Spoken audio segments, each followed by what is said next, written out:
हम भारत और स्पेन की पार्टनरशिप को नई दिशा दे रहे हैं। हम C295 ट्रांसपोर्ट एयरक्राफ्ट के प्रोडक्शन की फैक्ट्री का शुभारंभ कर रहे हैं। ये फैक्ट्री भारत स्पेन संबंधों को मजबूती देने के साथ ही make in India, make for the world इस मिशन को भी सशक्त करने वाली है। Race between Germany and Spain कि कौन इंडिया से ज्यादा क्लोज हो और कौन इंडिया के जो प्रोजेक्ट्स हैं वो हासिल करे, तो एग्जैक्टली ये ऐसी ही एक रेस है इस वक्त दुनिया में जो आप देख रहे हैं। इंडिया ने अपना first private military aircraft manufacturing hub जो है वो इंट्रोड्यूस कराई है। हमें बताया जा रहा है कि किस तरह से 200 अरब रुपए के बचत का किफायतशारी प्लान बनाया गया हुकूमत की जानिब से, जबकि हकाइक ये हैं कि अवाम को हज़ारों अरबों रुपए बचत की इस हुकूमत को ज़रूरत है, तब जाके कहीं हमारे मौशी मसाइल हल हो सकते हैं। आप ये बात करते हैं कि जी हम क्यों बात करें भारत पर या कोई पाकिस्तानी बीइंग पाकिस्तानी क्यों बात करें इंडिया पर, ये तो बहुत ही छोटी बात है। इंडिया एक ऐसा कंट्री बन चुका है कि कंट्रीज के बीच भी रेस है कि कौन इंडिया के ज्यादा क्लोज हो, तो ये एक ऐसी रेस नजर आ रही है। Private sector to private sector मुआहदे हुए हैं, सरकारी मुआहदे नहीं है, प्राइवेट सेक्टर के प्राइवेट सेक्टर के साथ मुआहदे हुए हैं। 115 या 120 अरब डॉलर से ज्यादा चाइना और भारत की बाहमी तजारत हो गई है और वो इसको $500 बिलियन तक अगले 2 साल में लेके जाना चाह रहे हैं। महंगाई में जो कमी का रुझान बताया जा रहा है, अल्लाह करे मैं तो इसके हक में हूँ कि मईशत पे तो कोई सियासत नहीं होनी चाहिए, अच्छी बात है। और सुना जा रहा है यूएई, कतर, चीन से मज़ीद अच्छी खबरें हैं और ये हुकूमत को भी ले ले क्रेडिट, लेकिन असल क्रेडिट है इस फौज का और आर्मी चीफ का जनाब मुनीर का और उनके लोगों का जो मुल्क फिरते हैं। नमस्कार, जय हिंद दोस्तों पीएम नरेंद्र मोदी जी के नेतृत्व में भारत का मेक इन इंडिया अभियान अब सिर्फ इंडिया के लिए नहीं रह गया है, बल्कि ये मेक इन वर्ल्ड बनने जा रहा है। जी हाँ, सही सुना आपने। और एयर स्पेस के क्षेत्र में भारत के लिए ये एक मील का पत्थर साबित होगा। दरअसल पीएम मोदी जी और भारत आए स्पेन के पीएम सांचेस ने वडोदरा में भारत का पहला टाटा एयरबस C295 विमान असेंबली प्लांट का उद्घाटन किया है। दोस्तों, ये समझौता भारत की टाटा एडवांस सिस्टम लिमिटेड और स्पेन की एयरबस के बीच हुआ है, जिसके तहत भारत में ही सैन्य विमान बनाए जाएंगे। दोस्तों, इस समझौते के तहत भारत और स्पेन के बीच $2.5 बिलियन की डील हुई है, जिसके तहत भारत को स्पेन से 56 C295 सैन्य परिवहन विमान मिलेंगे, जिनमें से 16 विमान तो सीधे स्पेन से भारत डिलीवर किए जाएंगे, जबकि 40 विमानों को मेक इन इंडिया अभियान के तहत भारत में ही बनाया जाएगा। दोस्तों, भारत में जब से मोदी सरकार आई है तब से ही लगातार विदेशी निवेश भारत में बढ़ता जा रहा है और भारत आए दिन टेक्नोलॉजी के क्षेत्र में नए नए झंडे गाड़ रहा है, जो वाकई एक गर्व की बात है। आप देख लें। अच्छा, अब पहले तो मैं आपको ये बताऊं, फिर हम ये बात करेंगे कि ये किस चीज की रेस है, लेकिन आपको इसको ये बताते हैं कि ये जो 3 डे विजिट पर पहुंचे हैं सांचेस, पेड्रो सांचेस,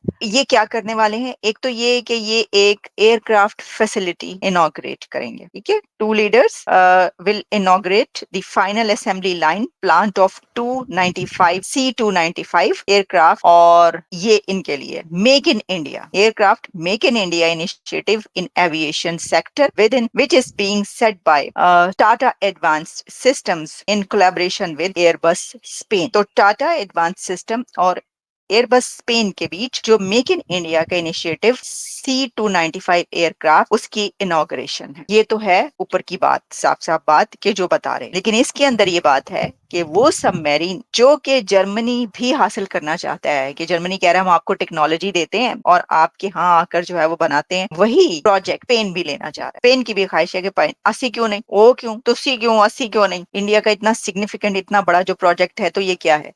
तो देखिए कि वैसे तो भारत का जो मेक इन इंडिया है और जो इनिशिएटिव्स इंडिया ने लिए हैं वो बहुत से हैं और काफी वहां पर जो है वो तो कहते हैं, मतलब उनकी तो पूरी एक कैंपेन है ना। मोदी साहब ने कई मर्तबा ये बात की मेक इन इंडिया और ये सारा, ये तो हम जानते हैं।